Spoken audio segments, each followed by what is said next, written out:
Bonjour et bonsoir à tous. C'est toujours le révélateur KMT, retrouvable sur YouTube et sur Facebook. Ma vidéo ce dimanche matin, porte sur l'origine du mot et du nom, ou alors du mot ou du nom Égypte, Égypte antique. Justement, je fais cette vidéo, pourquoi? Parce que le mensonge a tant duré, la vérité a été tant occultée au peuple noir et au peuple de l'humanité. Après falsification de l'histoire de l'humanité par M. Alexandre le Grand, le grec, et toute sa troupe de grecs. Parce que la falsification et la réécriture, c'est-à-dire ceux qui ont réécrit l'histoire et ceux qui ont falsifié l'histoire de l'humanité et de l'Afrique, qui l'ont falsifiée, qui l'ont réécrite, ce sont les Grecs. Puisque la Grèce est la première civilisation européenne, tandis que l'Afrique est la première civilisation mondiale, planétaire. Et c'est d'elle que dérivent toutes les autres civilisations de ce monde. La Grèce étant la première civilisation européenne, a été tiré son culte, sa culture et autres, et tout ce qui va avec, sa science et autres, et tout ça, ses inventions, à partir de la culture de la civilisation africaine, qu'ils ont appelé la civilisation égyptienne. Alors, cette vidéo, faite aujourd'hui par Monsieur le Révélateur, alias Onankwa et Lundu, que je suis, est justement faite pour apporter une certaine clarification sur ces faits. Parce que quand aujourd'hui, parce que depuis pratiquement 2000 ans, le système esclavagiste, pour ne pas qu'on dise que je me victimise et que les Noirs se victimisent, je vais dire le système esclavagiste. Parce que si je dis les Occidentaux, les Blancs, on va dire c'est toujours la continuité de la victimisation. C'est ce que l'homme noir sait faire. Alors je ne vais pas donner l'occasion à quiconque de dire cela. Nous sommes simplement là pour retracer les faits historiques et archéologiques de notre histoire en tant que Noirs. Parce que nous sommes porteurs des esprits des esprits, des génies de nos ancêtres, de nos aïeux. Quand je dis nous, ça veut dire ceux comme moi qui font le travail de la conscientisation et ceux comme moi qui ont hérité d'un esprit conscient et d'un esprit de révolte, d'un esprit de dignité, d'un esprit de non-soumission, d'un esprit qui ne veut pas accepter l'humiliation du peuple noir. Donc, j'en viens en disant que le système esclavagiste nous a tant vendu le mensonge en occultant la vérité à travers l'esclavage, à travers la colonisation, la néocolonisation et surtout à travers ces 500 dernières années ou ces 200 dernières années, à travers son système scolaire, ses religions et ces médias.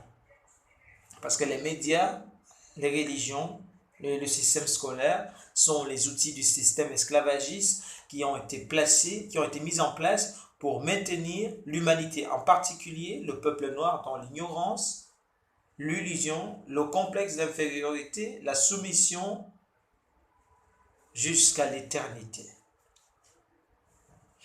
Alors, je vous narre l'histoire. Il y a de cela 2500 ans, à l'arrivée des premiers occidentaux qui débarquèrent en Afrique par le canal des Suèdes. Le canal des Suèdes, c'est l'endroit qui se trouve entre l'Égypte et l'Israël.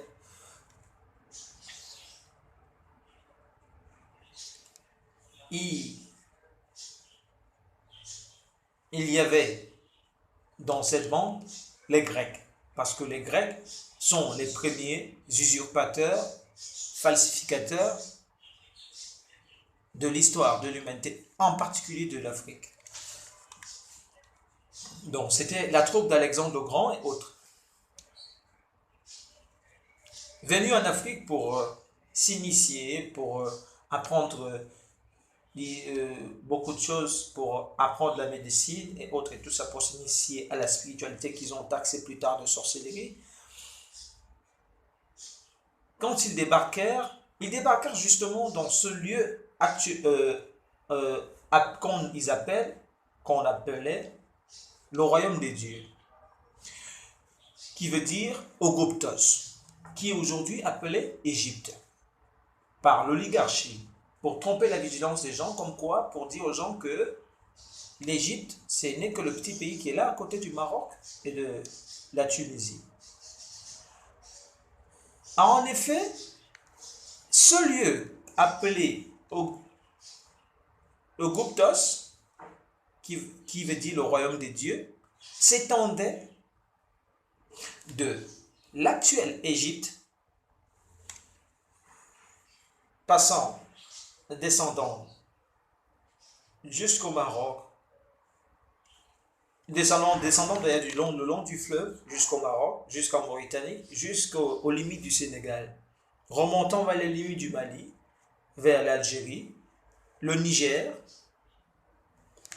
en passant par le Soudan, l'Éthiopie, le Kenya, en remontant par la Somalie, remontant par la Libye, ainsi de suite, la Tunisie et tout le reste. C'est tout cet endroit qu'on appelait le royaume des dieux, qui veut dire Ogoptos.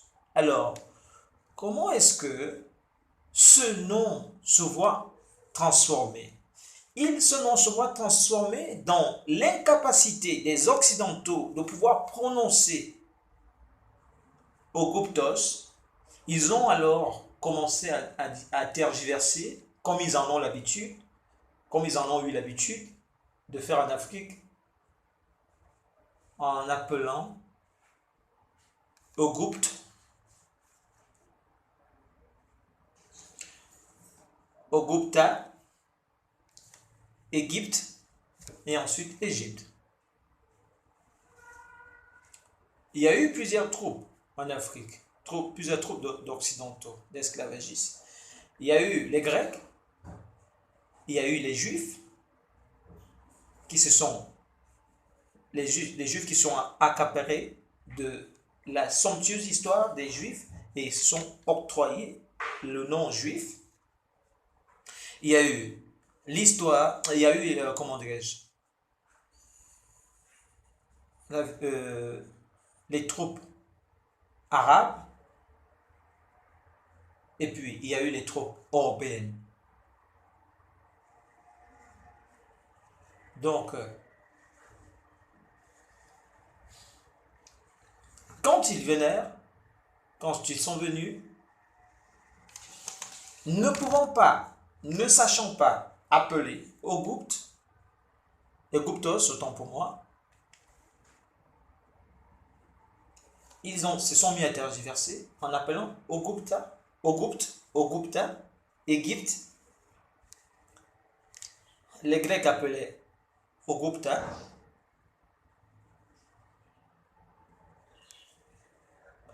En tergiversant, ne sachant pas appeler Oguptos. Les Juifs appelaient Ogupt. Les Arabes appelèrent Égypte. Les Anglais appelaient Égypte. Et puis les Français, Égypte. Et c'est comme ça que, finalement, cet endroit a porté le nom de Égypte.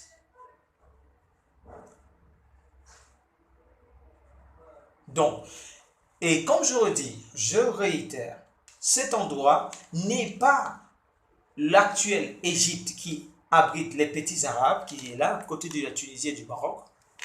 L'endroit appelé Égypte antique, c'est l'endroit allant de l'Égypte actuelle jusqu'à la frontière du Sénégal, donc ça dit jusqu'à Mauritanie, puis vers le Sénégal, remontant vers le Mali et coupant vers le Niger, allant au Soudan, prenant vers l'Éthiopie, remontant vers le Kenya, remontant vers la Somalie, et puis revenant vers la Libye, et puis en remontant vers le Maroc, la Tunisie et autres.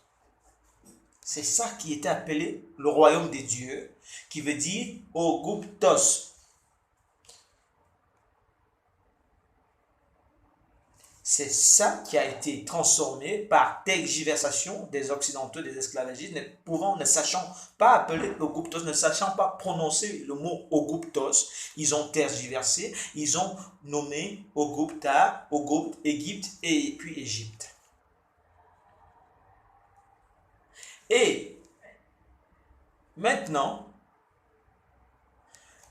ces blancs, soi-disant, ces hommes à la peau blanche aujourd'hui qui sont installés à l'actuel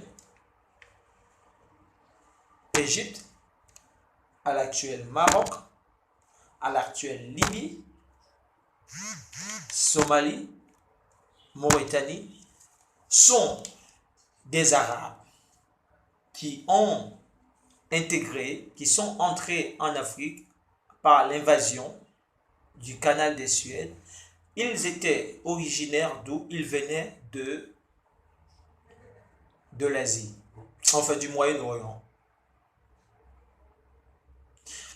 Et justement, il fallait qu'ils s'installent sur cet endroit, parce que cet endroit était l'endroit le plus riche du continent, où il y avait les hommes, les plus grands dieux d'Afrique, où il y avait la plus belle histoire d'Afrique, où les Médounétaires, qui est le livre de la vie et des morts, du monde invisible et du monde visible, depuis plus de 10 000 ans aujourd'hui, les Médounétaires, c'est là où il y avait ces richesses. Et c'est de ce livre Médounétaire que a été tiré beaucoup de choses qui ont été écrites dans le Coran, dans la Bible, dans la Torah et autres, dans ces religions. Il fallait s'installer dans ces endroits que je dis, parce que ce sont ces endroits qui étaient porteurs de l'historiographie, de la richesse de l'Afrique. Alors il fallait que, justement, qu'on perpétue la couleur blanche sur cette partie, pour qu'après conquête de ce peuple, par la force, par la torture, par le fouet, et ainsi de suite. Justement, pourquoi tout cela? Parce qu'il fallait effacer les traces des Noirs dans ces endroits, pour qu'après, on dise que l'Égypte était blanche. Que l'Égypte antique était blanche. Pourtant, l'Afrique n'a pas fait de blanc. Ces Arabes qui sont là, dans l'actuel Maroc, Égypte, Tunisie, Libye, Mauritanie, Somalie, ils sont là, ça fait à peine 1800 ans.